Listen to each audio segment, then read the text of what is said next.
тийм процесс болохоор будаг маань ерөөдөө 2 үе төрөдөж бүрөнгөөс хатах хэрэгтэй байдаг. Тэгэхэд мэдээж яалтчгүй одоо цаг уурын асуудал үүслээ. Байгалийн бас давтчгүй хүчин зүйл үүснэ бол нас будаг маань бүрэн бэхжээгүй байтлаар одоо бороо ороод урссан байна. Энэ дээр бас нийт арт хэрэгтээс хүчтэй байна. За хамгийн гол нь энэ ажил дээр одоо нийслэлээс болоод усаас нэг төрний зардал гараагүй. За манай Job гэдэг компани 100% өөрсдийнхөө санхүүжилтээр энэ ажлыг хийж гүйцэтгэсэн байгаа.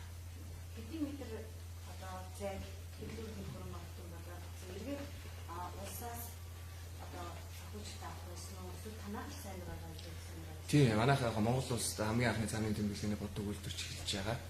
Тэрийг бас аюу гой биелэгдээд нийслэлийн бас нэтгүүлцгийг гэж бодгаа өөрсдөө бодгаа бодаад хандив болгоч гэдэг одоо санал тавьчихсан. Нийгмийн хариуцлага ухамсарлаа. Тэр маань тэгээ ялчгүй олон хоногийн бороо ороод тэгээ бод маань гүйцэд хаталт өгөөгүй байх хугацаанд ингээд өнөөдөр байгаа асуудал үүсэж байгаа. За тэрийг болохоор ерөнхийдөө одоо зам засварынхантайгаа бас зөвсөж жагаад цагаахан байдлыг харж байгаа бас ахиж одоо бас өөрсдөө зарлаа бодож ирсэн байна. Анх удаага юу гэдэг бол. За энэ одоогийн байдлаар бол 10 гаруй сая төгрөгийн зардал. Яг манай компаниас гарсан явж байгаа.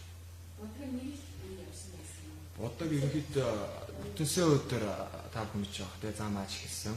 Тэгээ уртхын орой зам нэгдсэн.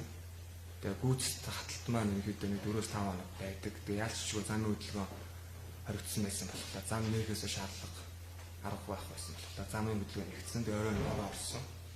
Тэгээ өнөөдөр байгаа нөхцөл байдал маань юм өсөж байгаа юм л да.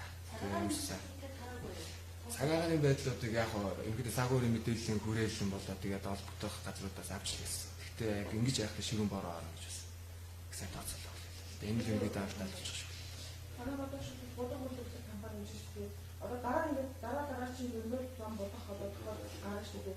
Тэр болгонд ийм асуудал үүсгэж байгаа. Нэг бол одоо танаа тэр бодог үйлдвэрлэж байгаа технологич өөр байгаа. Одоо бусад одоо нийслэл ахманы газар нэг будаад яваад байгаа шүү дээ. Будаад тэр машин яваад гайгүй байгаад байгаа тохиолдол байгаа шүү дээ. Тийм яг бид нар манай ерөнхий технологи маань бид герман технологиор гэдэг манай ерөнхий технологич герман байдаг. Тэгээ бид нар өнөөдөр бас нэг үйлс нөхцөл байдлуудыг ингээд бас баримтжуулаад ингээд явууллаа л та. Тэгээ ялч нэг цаг уурын байдал маань энд айгүй сөргөөр нөлөөлчлөө. Тэгээд энэ тийш олон хоног зам алсан тэгээд гараас нийт одоо хүмүүсээс албаасаа хүчилж байна.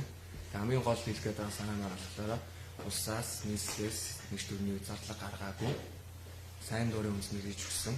Гэхдээ бидний ажлын мэдээж шиг одоо ингээд энэ замаа ингээд халтартуулаад байхгүй. Тэр одоо ахиж аягүй сайн хичээж ажиллаж энийг бас дуусгах тийм бодолтой байгаад байна. Улсаас нэг төрөг гараагүй гэхээр юм шиг санагдаад байна. Энэ болохоор би төв яриад байгаа юм хэлсэн шүү дээ. Худалдаа аж үйлдвэрийн танхим дээр бизнес эрхлэгчтэй батул дарга уулзалт хийжсэн. Тэрэн дээр бид одоо албан төлөвлөгөөс байгаа. Бид нар өнгөө бодож өгөө. Бидний дэмжиж зөвшөөрөл нь олгооч гэдэг санал тавьжсэн. Тэгээ энэ саналын маань нийслэлийн төлөвлөгөөнөөс хүлээмж авч зөвшөөрөөд бид нар холбогд газруудаас нь зөвшөөрлүүдийг аваад энэ ажил хийсэн. Ажил гүйцэтгэлэг боллоо Улаанбаатар зам засвар арчилтын байгуулсан. Одоо ерөнхий инженер маань хийж байна.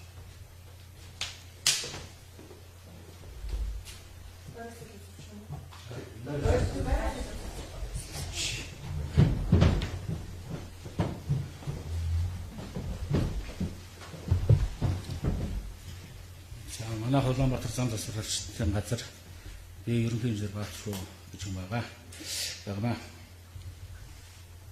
За тэгээд Job компаниас ийм бодгийн ажил хийгдэхэр болсон. Түрүүний хийсэн засаг дарга санал болгосон өөрөөсөө зардлаа гаргана. Бодох ажил дээр манайх мэргэжлийн газраар бодуулъя гэдэг саналыг тавьсан. Манай ажилчид гараад 2 өдрийн турш бодсон байгаа. Энэ дээр бол манай байгууллагаас заригчийн ажлын албатай гэрээ хийсэн юм бол байхгүй байгаа. Бүх зардлыг Job компани гаргасан байна. 2 хоног бодсон. Тэг манай зүгээс юм байгаа. Түрүүний хэлсэнчлэн 2 дахь үеэ явж амжаагүй байхад жоохон асуудал үүссэн байна. энийг тэгээ бид нар хоорондоо ярьж хагаад Joby компанийн ямар шийд гарах нөө бид нар бас дотроо ярилцъя. Цаашид яахаа. Тий. За миний зүгээс юм байна.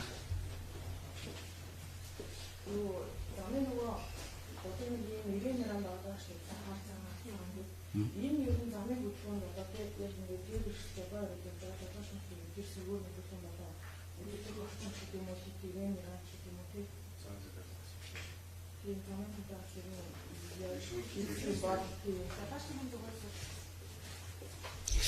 За биднэрт гаргаж өгсөн зургийн дагуу хийсэн байгаа.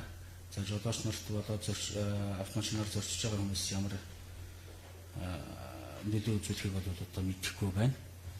Гол нь одоо сүүлийн гудамж маань 5 дахь хагас бүтэн сарны дараад хаагддаг. За тэгээд тэрний өнгө үзэмжийг сайжруулах үүднээс л хийсэн байх гэж би бодож байна. Манайх бол авто замын засвар ашиглалт хийдэг компани байгууллага өгсөн зургийн дагуу хийсэн байна. Манай дээр бол 15 хүнтэй барьгаад гарч ажилласан байна. Нэг инженертэй ажилч 15.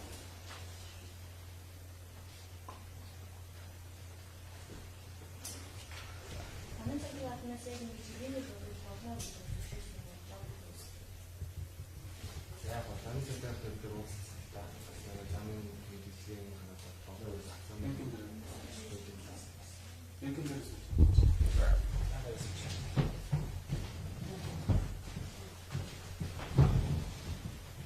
замын цагдаас зөвшөөрөл авсан холбогдсны хан. За автаа одоо сууд яриад байгаа л да. Наасан жолоочны нүд гэл буусан, хилтаргаа үүсгэн, наваар усл үүсгэн гэдэг.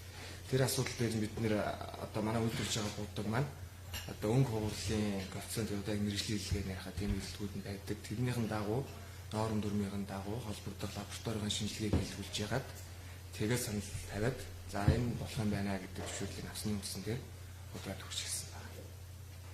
Гэтэ хамгийн харамсалтай нь манаас бодог маань бүрэн бичдэг өгөөгүй байх хугацаа байлаа. Хоёр туйн хийх сайн хийсэнгүй байлаа цаг хугацаанд. Энэс бол өнөөдрийн өсөлт байдал маань нэмэхгүй байдал үүсчээд байна. Тэгэхээр эсвэл төрнөлгээд байгаа аль биесээр хүчил өчмөр байна. За хамгийн гол нь нийслэлээс нэг дөрвөн зардал гараагүй гэдгийг бас аль биесээр мэдчихэж байна.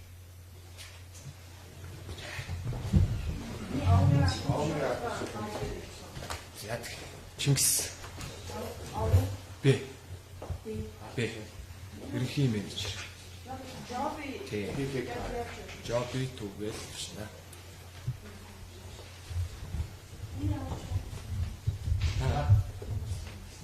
Батгүй. Д. Ламберчин байна.